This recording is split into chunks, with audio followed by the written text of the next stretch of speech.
guys and girls, and welcome to another episode of Kook Shed, my own little YouTube channel where I share tips, ideas and reviews relating to bodyboarding and surfing generally. And today we're going to do a bodyboard review. I know I've got a few boogers tuning into the channel, and I've done a few surfing sort of related ones lately, so and I've got a new board I've been riding, so I thought I'd do a little review on it and let you guys know sort of my thoughts on it. So today it is a drag bodyboards HP model. I think that's what it's called, just a HP. So basically what I gathered from the information available on this board is it's a stock board. It's not a signature board by Drag. So Drag made a bit of a splash on the industry when they came out and started producing some nice boards, well-made boards, as well as the soft boards and fun boards and things. They've just got a bit of a different approach to the industry and the scene of bodyboarding and stand-up fun boarding and things like that. So I've been sort of keeping tabs on them, and when I saw this model pop up, this board in maroon burgundy, which is sort of I've got a few boards that colour. I know colour shouldn't matter, but just a nice looking board. I grabbed one and thought I'd give it a go.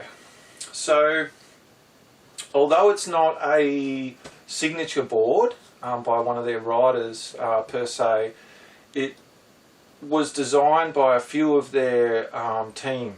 So I think this one had the input from 3 of their riders, and they've come up with just a good basic stock shape that should perform in most conditions. I have a feeling it might just be also a good board for their riders to grab when they need a board that's going to perform well and do what it needs. If they don't maybe have a signature board yet, they might be riding one of these.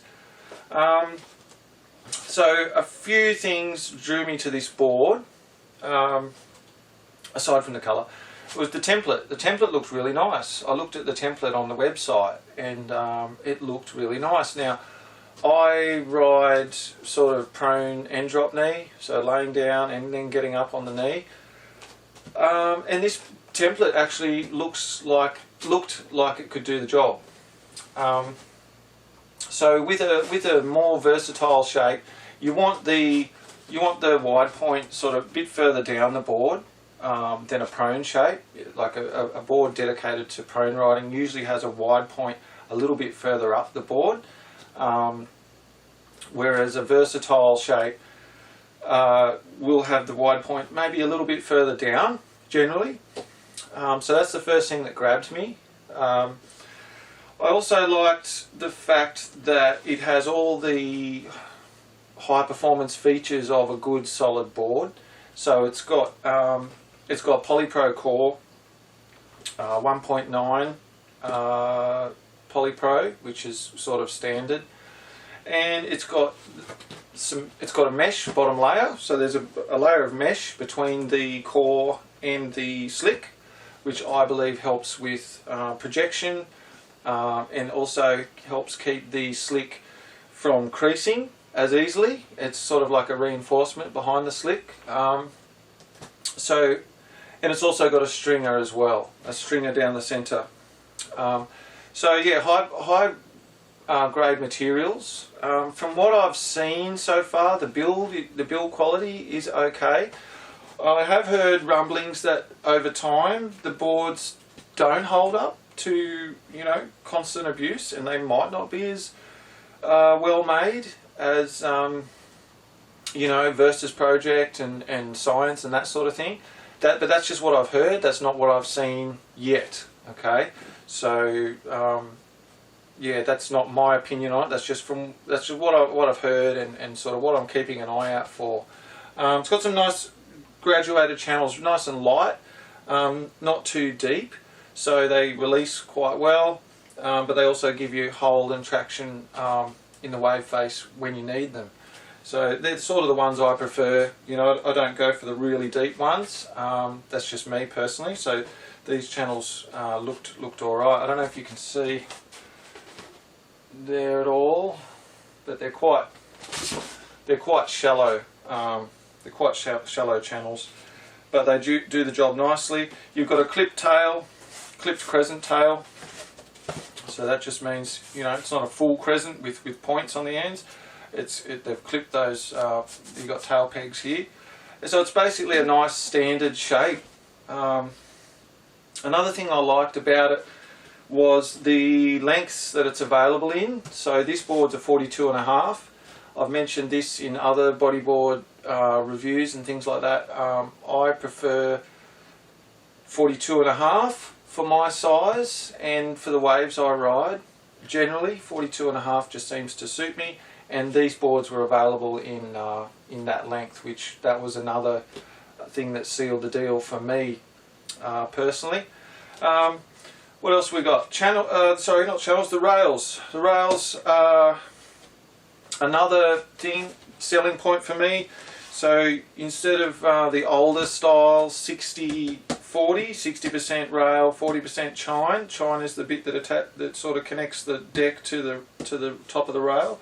This is a 55-45, which seems to be the way the industry's going. Generally, most of them seem to be 55-45 now, which is great because that's what I like. Generally, if you're riding bigger waves or more powerful waves, 60-40 can be better, and small, mushy, gutless waves, 50-50 it seems to work better. Look, things might be different for you. You might find different rails work different for you, but that's just a general guide if you're not sure. But yeah, these are 55-45. Most boards are going to have that rail configuration these days, and they're great, very handy. They're a good happy medium between heavier waves and mushy waves. They'll perform well in those conditions, in a broad range of conditions, is what I'm trying to say. Yeah, you've got double PE rails, polyethylene rails, polyethylene deck, PE deck. That's just what I grew up. I grew up riding Mori boards generally, and they all had the PE deck, so I just like that comfort level and the feel of them.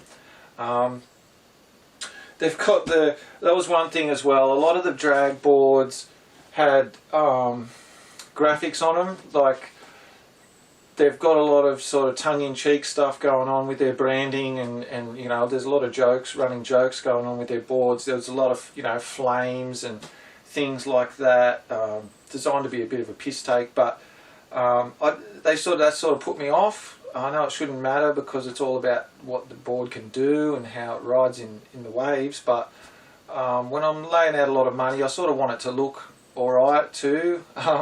And I just didn't go in for all those graphics, the flames and that sort of thing. So this is, I tolerated this one. This is like a tribal tat, an imitation tribal tat sort of design, just as a bit of a laugh. But I can handle that, that's okay, I can put up with that. I'm laying on it anyway, so you're not really going to see that. They've got one on the bottom as well. Yeah, it's just a joke. But one thing that sort of I didn't like about the board is this: you've got a stamp here. You've got a stamp from production when it was made. So that's not just on top of the slick like the decals, the stickers. This is actually pressed in with heat. You can actually feel the ridges of the number. And I just thought that was a bit weird. Like, why put so much time and effort into designing a board for speed and all those sort of design elements that you need to incorporate into a board to make it perform really well? Why would you just then suddenly put, right at the end, why would you stamp in something that's actually going to, I don't know, create drag? I know it's tiny and it probably doesn't matter, but I haven't seen this on other boards, other high performance boards, and I sort of just wish they hadn't have done it. I think I'm just being a bit finicky, and you know, it probably doesn't matter, but I just don't know. Like, you've got Surlyn Slick, you've got all these great materials, the design is made for speed and performance, and then right at the end you just stamp, you're literally like burning marks into the slick, which to a perfectionist or to someone that really cares about that sort of thing, it might bother them. Maybe, you know, I don't know why they couldn't have just done it on somewhere, maybe it's not the slick, I guess, or even if they want to do it on the slick, maybe somewhere where it's not always in contact with the water so much, like, you know, up there or something. I don't know, but obviously they had a reason for that, and it's their board, their company, they can do what they want. But that's the only thing really that sort of threw me, and I don't know, it just bothered me a little bit. But it's no biggie really. Apart from that, it's a nice board and it rides well, prone and drop knee. Now some of my boards, they're sort of 50-50, they go 50-50, so I can ride it just as well prone as I can drop knee. This one seems to be a little bit more geared to just prone riding, I will say that, but it can definitely handle drop knee. There's a local guy, he's got one of these and he rides really well, and he loves to mix it up, prone, drop knee, and he's loving it. He can drop knee on it really well. But I would say this is more a template for someone who rides prone mostly and gets up on the knee every now and then, and wants the board to still be able to do to hold its own drop knee as well. So, you know, instead of 50, it might be 60% prone, 40% drop knee, or, you know, 70% prone, 30% drop knee. I don't know, but yeah, it's not as I don't think it was designed as super versatile prone and drop knee board like some other boards that I've got, but it will do the job when you want to hop up on the knee occasionally. Definitely, yeah. So don't think it's just a prone board, even though it was sort of designed by prone riders. Yeah, it's definitely drop kneeable, so don't worry about that.